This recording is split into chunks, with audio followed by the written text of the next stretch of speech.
ओम शांति। आज 24 अप्रैल 2022 के अव्यक्त बाप दादा के अव्यक्त मधुर महावाक्य सुनेंगे।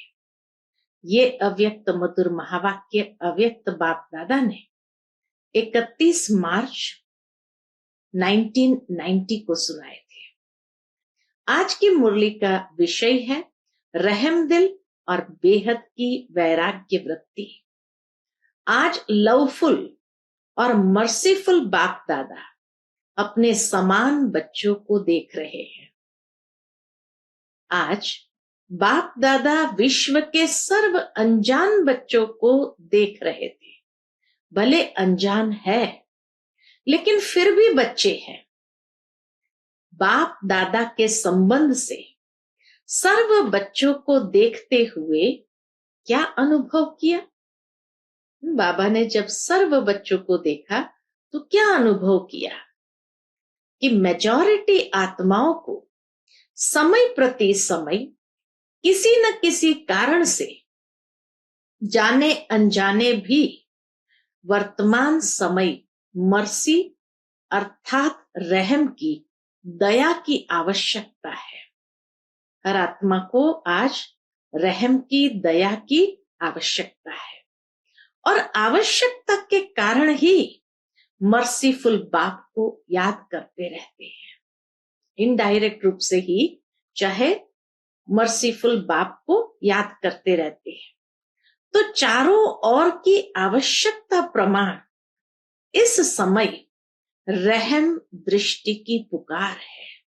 सभी आत्माएं रहम की दृष्टि की पुकार कर रही है, क्योंकि एक तो भिन्न भिन्न समस्याओं के कारण, अपने मन और बुद्धि का संतुलन न होने के कारण मर्सीफुल बाप को व अपनी अपनी मान्यता वालों को मर्सी के लिए बहुत दुख से परेशानी से पुकारते रहते हैं।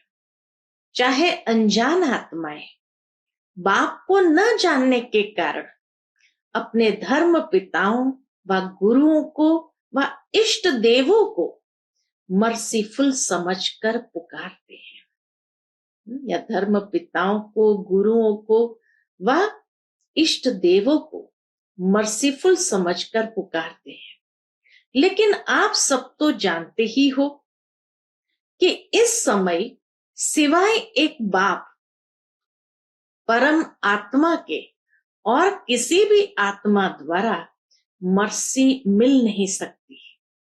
बाबा के ये तो आप जानते हो कि बाप ही एक मर्सीफुल है, रहम दिल है। उनके सिवाय और किसी के द्वारा मर्सी मिल नहीं सकती।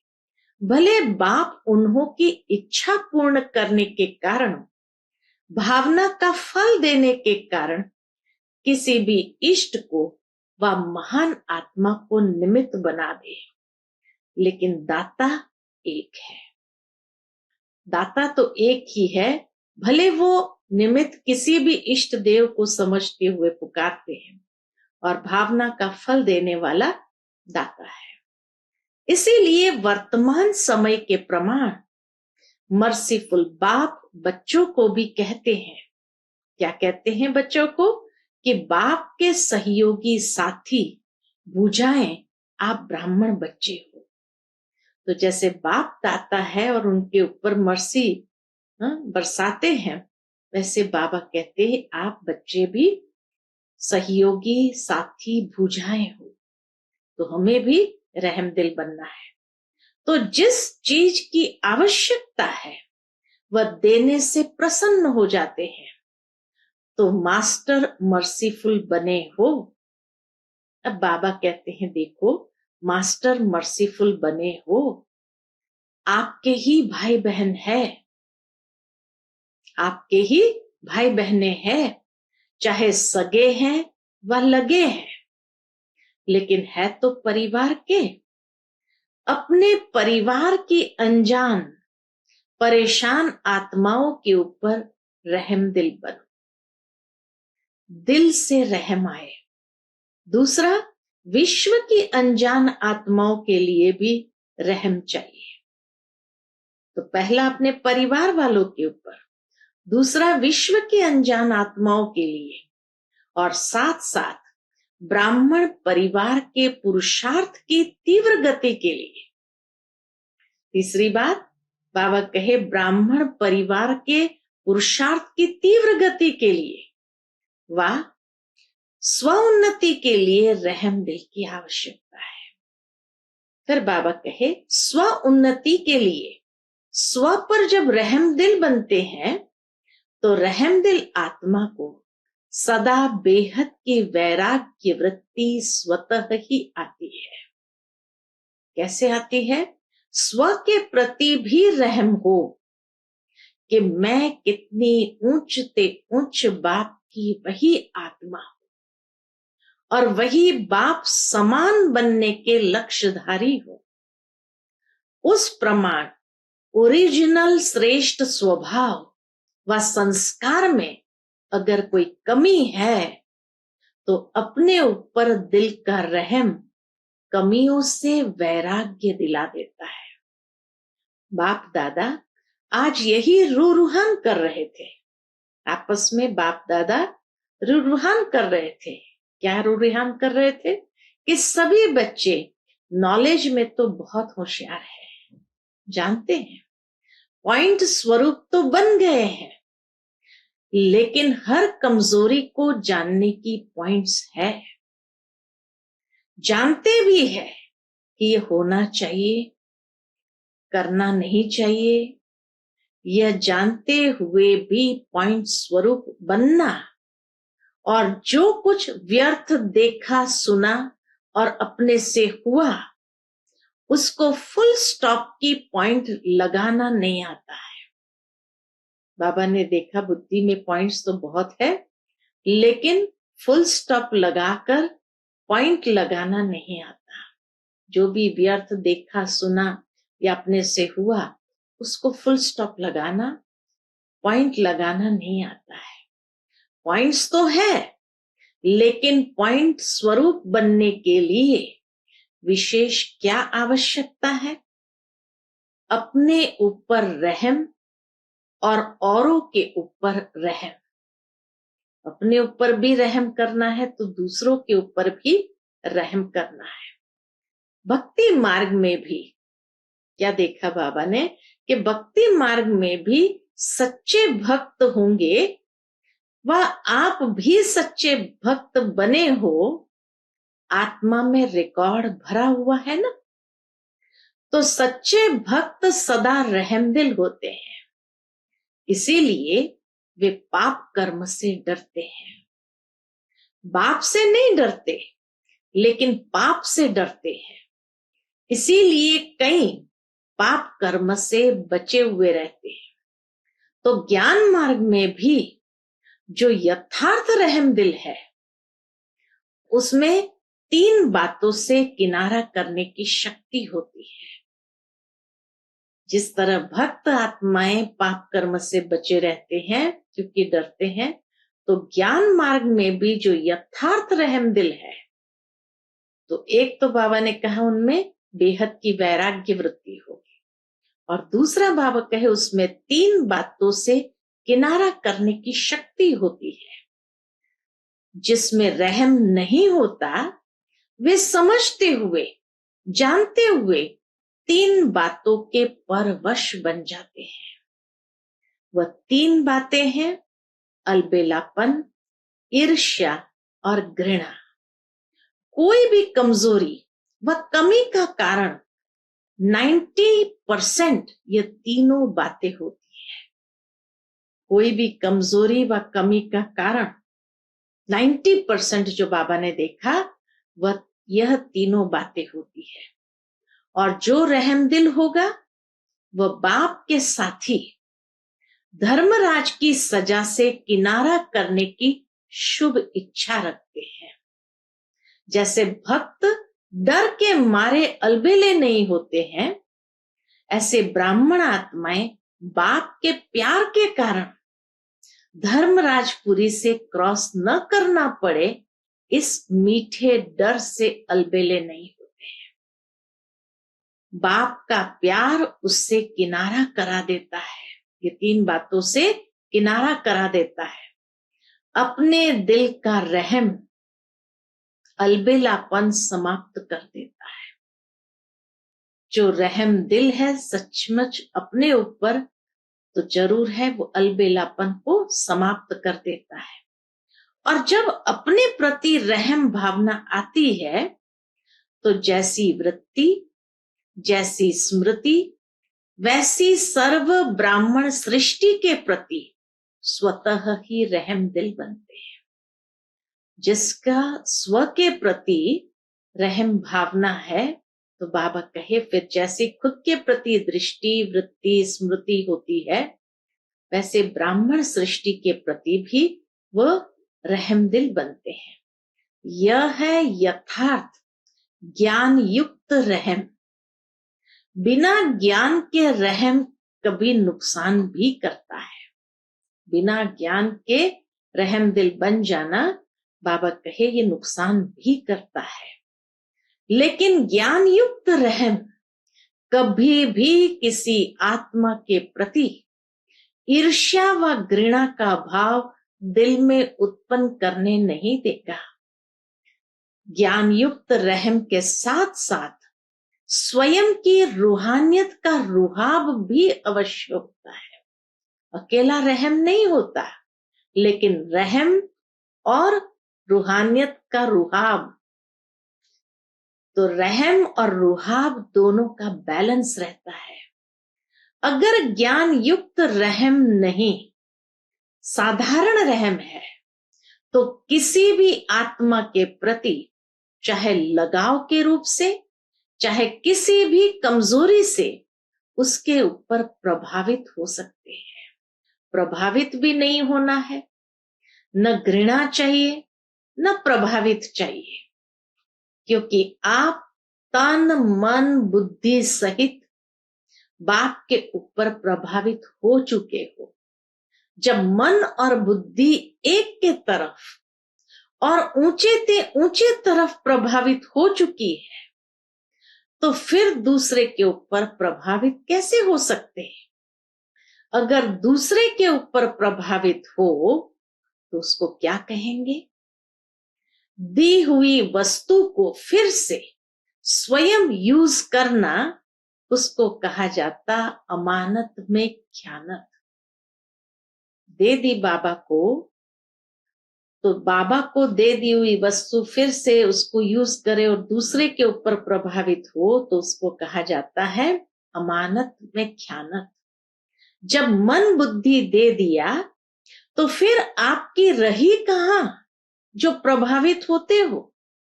बाप के हवाले कर दिया है या आधी रखी है, आधी दी है? पूछते बाबा। बाप के हवाले कर दिया है या आधी रखी है, आधी दी है? जिन्होंने फुल दी है वे हाथ उठाओ। देखो, ब्राह्मण जीवन का फाउंडेशन, महामंत्र क्या है? मन मना भव। ये महामंत्र बाबा ने दिया है और यही ब्राह्मण जीवन का फाउंडेशन है। तो मन मना भव नहीं हुए हो, तो ज्ञान सहित रहम दिल आत्मा कभी किसी के ऊपर, चाहे गुणों के ऊपर, चाहे सेवा के ऊपर, चाहे किसी भी प्रकार के सहयोग प्राप्त होने के कारण आत्मा पर प्रभावित नहीं हो सकती, क्योंकि बेहद की वैरागी होने के कारण बाप के स्नेह, सहयोग, साथ, इनके सिवाय और कुछ उसको दिखाई नहीं देगा, बुद्धि में आएगा ही नहीं। क्या वायदा किया है बाबा याद दिलाता है, तुम ही से उठूं, तुम ही से उठूं, तुम ही से सोऊं, तुम ही से खाऊं, तुम ही से सेवा करूं, तुम ही साथ कर्म योगी बनूं। बाबा स्मृति दिलाते हैं, तुम ही से उठूं, तुम ही से सोऊं, तुम ही से खाऊं, तुम ही से सेवा करूं, तुम ही साथ कर्म योगी बनूं। यही स्मृति सदा उस आत्मा को रहती है। भले कोई श्रेष्ठ आत्मा द्वारा सहयोग मिलता भी है, लेकिन उसका भी दाता कौन? जब प्रभावित हो जाते हैं तो बाबा कहे ये स्मृति में ले आओ कि भल कोई श्रेष्ठ आत्मा द्वारा सहयोग मिलता भी है, लेकिन उसका भी दाता कौन? तो एक बाप के तरफ ही बुद्धि जाएगी ना। सहयोग लो, लेकिन दाता कौन है ये भूलना नहीं चाहिए, तो कभी प्रभावित नहीं होंगे। श्रीमत एक बाप की है। कोई निमित्त आत्मा आपको बाप की श्रीमत की स्मृति दिलाती है तो उनकी श्रीमत नहीं कहेंगे, लेकिन बाप की श्रीमत को फॉलो कर औरों को भी फॉलो कराने के लिए स्मृति दिलाती है। निमित्त आत्माएं, श्रेष्ठ आत्माएं कभी यह नहीं कहेगी कि मेरी मत पर चलो, मेरी मत ही श्रीमत है, ये नहीं कहेगी। श्रीमत की फिर से स्मृति दिलाते, इसको कहते हैं यथार्थ सहयोग लेना और सहयोग देना। दीदी की, दादी की श्रीमत नहीं कहेंगे, निमित्त बनते हैं, श्रीमत की शक्ति स्मृति दिलाते हैं। इसीलिए कोई भी आत्मा के ऊपर प्रभावित नहीं होना। अगर किसी भी बात में किसी पर प्रभावित होते हैं, चाहे उसके नाम की महिमा पर, रूप पर व किसी विशेषता पर, तो लगाव के कारण, प्रभावित होने के कारण बुद्धि वहां अटक जाएगी। बाबा कहे अगर किसी पर भी प्रभावित हुए, चाहे नाम पर, महिमा पर, रूप पर या विशेषता पर, तो प्रभावित होने के कारण बुद्धि वहां अटक जाएगी, आगे बढ़ नहीं सकेंगे। अगर बुद्धि अटक गई तो उड़ती कला हो नहीं सकती, कितना बड़ा नुकसान हो जाएगा। अगर बुद्धि अटक गई तो उड़ती कला हो नहीं सकती। अपने ऊपर भी प्रभावित होते हैं, कई आत्माएं अपने ऊपर भी प्रभावित होते। कैसे? मेरी बहुत अच्छी प्लानिंग बुद्धि है, मेरा ज्ञान बहुत स्पष्ट है, मेरे जैसी सेवा और कोई कर नहीं सकते, मेरी इन्वेंटर बुद्धि है, गुणवान हूं। यह अपने ऊपर भी प्रभावित नहीं होना है। विशेषता है, प्लानिंग बुद्धि है, लेकिन सेवा के निमित्त किसने बनाया? मालूम था क्या कि सेवा क्या होती है? इसीलिए स्व उन्नति के लिए यथार्थ ज्ञान युक्त रहम दिल बनना बहुत आवश्यक है। स्वयं पर भी प्रभावित नहीं होना है तो दूसरों पर भी प्रभावित नहीं होना है। बाबा कहे स्व उन्नति के लिए यथार्थ ज्ञान युक्त रहम दिल बनना बहुत आवश्यक है। फिर ये ईर्ष्या, घृणा समाप्त हो जाती है। तीव्र गति की कमी का मूल कारण यही है। पुरुषार्थ में तीव्र गति से आगे क्यों नहीं बढ़ पाते हैं, उसका मूल कारण यही बात है। कौन सी बात? ईर्ष्या व घृणा या प्रभावित होना। ये तीन बातें विशेष है, चाहे अपने ऊपर चाहे दूसरे के ऊपर। और चौथी बात सुनाई, अलबेलापन।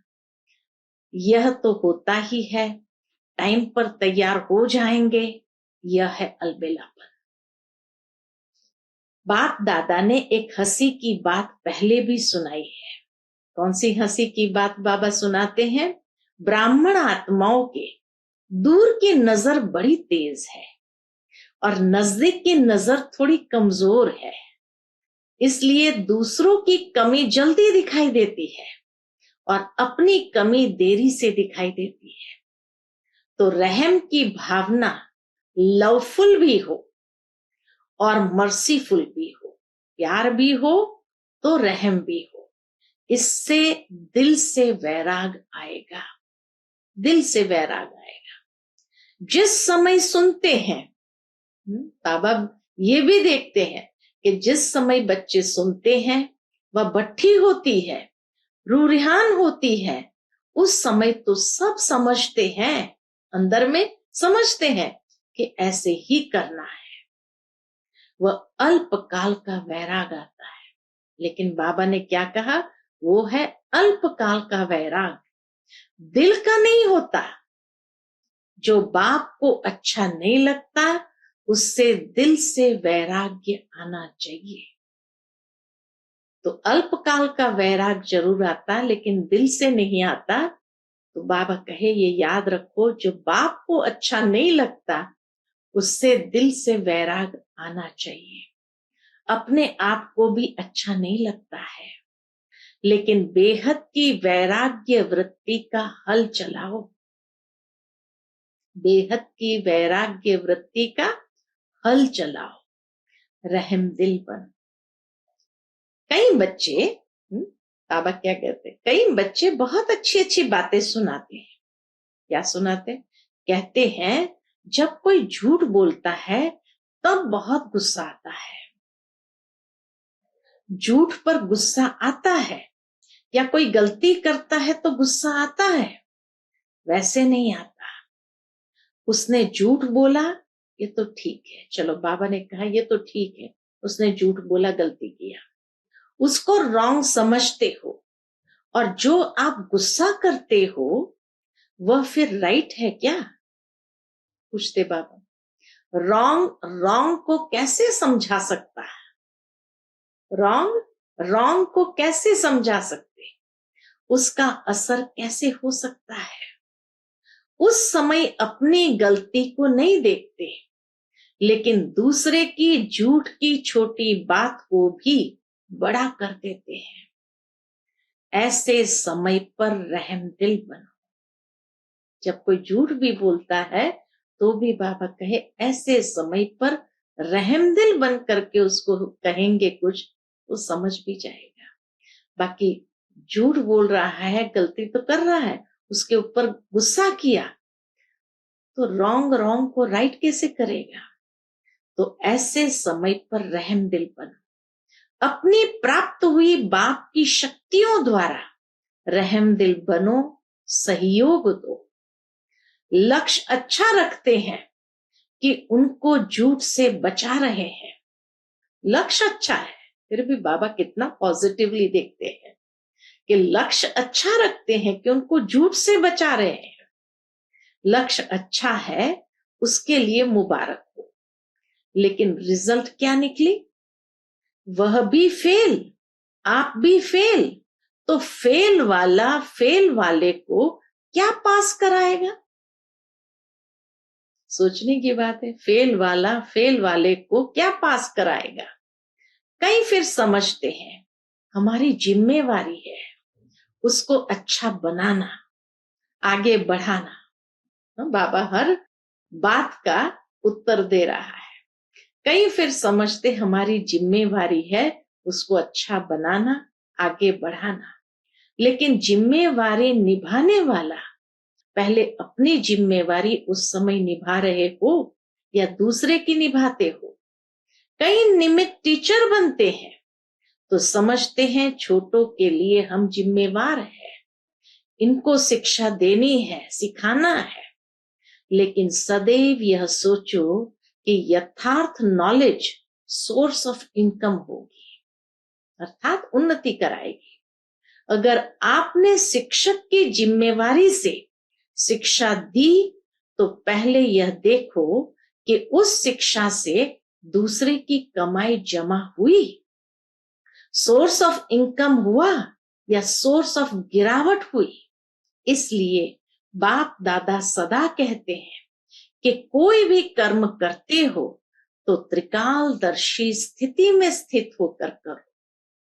सिर्फ वर्तमान नहीं देखो, इसने किया इसीलिए कहा, लेकिन उसका भविष्य परिणाम क्या होगा वह भी देखो। कहीं और ही टूट तो नहीं गया। जो पास्ट आदि अनादि स्थिति ब्राह्मण आत्माओं की थी, अब भी है और आगे भी रहेगी, उसी प्रमाण है। तीनों काल चेक करो तो समझा बाप दादा क्या चाहते हैं। स्व उन्नति तो करेंगे, लेकिन परिवर्तन क्या लाएंगे? स्वोन्नति के साथ साथ परिवर्तन भी लाना है। चाहे महारथी हो, चाहे नए हो, बाप दादा की एक ही शुभ आशा है। कौन सी आशा है? जितना चाहते हैं उतना अभी हुआ नहीं है। बाबा जितना चाहते हैं परिवर्तन, उतना अभी हुआ नहीं है। रिजल्ट तो सुनाएंगे ना। बाप दादा अल्पकाल का वैराग्य नहीं चाहते हैं। निजी वैराग्य आए, जो बाप को अच्छा नहीं लगता वह नहीं करना है, नहीं सोचना है, नहीं बोलना है। इसको बाप दादा कहते हैं दिल का प्यार। अभी मिक्स है, कभी दिल का प्यार है, कभी दिमाग का प्यार है। माला का हर एक मणका हर एक मणके के साथ समीप हो, स्नेही हो, प्रगति के लिए सहयोगी हो। इसलिए माला रुकी हुई है। इसलिए माला रुकी हुई है क्योंकि माला तैयार होना अर्थात युगल दाने के समान एक दो के भी समीप स्नेही बनना। पहले 108 की माला बने, तब दूसरी बने। बाप दादा बहुत बार माला तैयार करने के लिए बैठते हैं, लेकिन अभी पूरी ही नहीं हुई है। बाबा की माला अभी पूरी ही नहीं हुई। मणका मणके के समीप तब आता है, अर्थात बाप उसको पिरोता तभी है जब उस मणके को 3 सर्टिफिकेट हो। बाप पसंद, ब्राह्मण परिवार पसंद और अपने यथार्थ पुरुषार्थ पसंद। ये 3 सर्टिफिकेट जरूर लेना है। तीनों बातें चेक करते हैं तो मणका हाथ में ही रह जाता है, माला में नहीं आता। तो इस वर्ष कौन सा स्लोगन याद रखेंगे? पूछते बाबा, इस वर्ष कौन सा स्लोगन याद रखेंगे? त्रिमूर्ति बाप और विशेष तीनों संबंध द्वारा 3 सर्टिफिकेट लेना है और औरों को भी दिलाने में सहयोगी बनना है। माला का समीप मणका बनना ही है, ये दृढ़ता चाहिए। तो सुना, स्वोन्नति क्या करनी है? जैसे ब्रह्मा बाप का फाउंडेशन नंबर 1 परिवर्तन में क्या रहा? बेहद का वैराग्य। जो बाप ने कहा वह ब्रह्मा ने किया, इसलिए विन करके 1 बन गए। अच्छा, बाप दादा ये रिजल्ट देखेंगे। हर एक अपने को देखे, दूसरे को नहीं देखना है। कई समझते हैं सीजन का आज लास्ट डे है, लेकिन बाप दादा कहते लास्ट नहीं है, माला बनने का फास्ट सीजन का दिन है। माला बनने का फास्ट सीजन का दिन है। सभी को चांस है। अभी माला के मणके पिरोए नहीं है, फिक्स नहीं हुए हैं। 3 सर्टिफिकेट लो और पिरो जाओ। बाबा की खुली ऑफर है, 3 सर्टिफिकेट लो और पिरो जाओ। जितना प्रत्यक्ष सबूत देने वाले प्रत्यक्ष चेहरे और चलन में देखेंगे, उतना फिर से नई रंगत देखेंगे। अगर आप भी वही के वही रहे तो रंगत भी वही की वही रही। आप भी वही के वही रहे तो रंगत भी वही की वही रही। इसलिए अपने में नवीनता लाओ, परिवार में भी तीव्र पुरुषार्थ की नई लहर लाओ। फिर आगे चलकर कितने वंडरफुल नजारे देखेंगे। जो अब तक हुआ वह बीता। बाबा कितना जल्दी फुल स्टॉप लगा देते हैं। जो अब तक हुआ वह बीता। अभी हर कर्म में नया उमंग, नया उत्साह, इन पंखों से उड़ते चलो। बाकी जिन्होंने भी जो सेवा में सहयोग दिया, अर्थात अपना भाग्य जमा किया, वह अच्छा किया। सारी सीजन में जिन्होंने भी सहयोग दिया, सेवा की, बाबा कहे अपना भाग्य जमा किया और अच्छा किया। चाहे देश चाहे विदेश के चारों ओर के सेवाधारियों ने सेवा की। इसलिए सेवाधारियों को बाप दादा सदा यही कहते हैं कि सेवाधारी अर्थात गोल्डन चांस का भाग्य लेने वाले, अभी इसी भाग्य को जहां भी जाओ वहां बढ़ाते रहना, कम नहीं होने देना। थोड़े समय का चांस सदा के लिए तीव्र पुरुषार्थ का गोल्डन चांस दिलाता रहेगा। सेवाधारी भी जो चले गए हैं अथवा जो जा रहे हैं, सभी को मुबारक।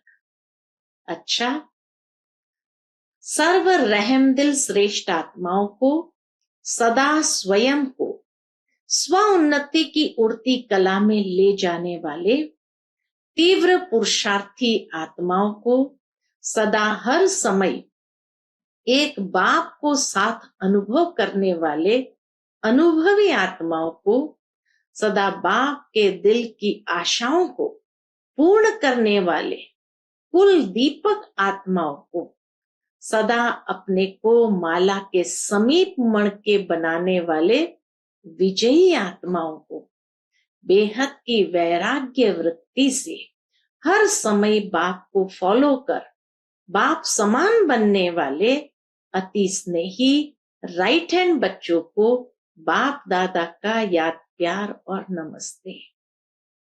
हम सभी रूहानी बच्चों की रूहानी माता पिता बाप दादा को याद प्यार गुड मॉर्निंग और नमस्ते नमस्ते। शुक्रिया बाबा, शुक्रिया। आज का बाप दादा का मधुर वरदान हम बच्चों के प्रति है, प्राप्तियों को इमर्ज कर सदा खुशी की अनुभूति करने वाले सहज योगी भव। प्राप्तियों को इमर्ज कर सदा खुशी की अनुभूति करने वाले सहज योगी भव। सहज योग का आधार है स्नेह और स्नेह का आधार है संबंध। सहज योग का आधार है स्नेह और स्नेह का आधार है संबंध। संबंध से याद करना सहज होता है, संबंध से ही सर्व प्राप्तियां होती है। जहां से प्राप्ति होती है मन बुद्धि वहां सहज ही चली जाती है। जहां से प्राप्ति होती है मन बुद्धि वहां सहज ही चली जाती है। इसलिए बाप ने जो शक्तियों का, ज्ञान का, गुणों का, सुख शांति आनंद प्रेम का खजाना दिया है, जो भी भिन्न भिन्न प्राप्तियां हुई है उन प्राप्तियों को बुद्धि में इमर्ज करो तो खुशी की अनुभूति होगी और सहज योगी बन जाएंगे।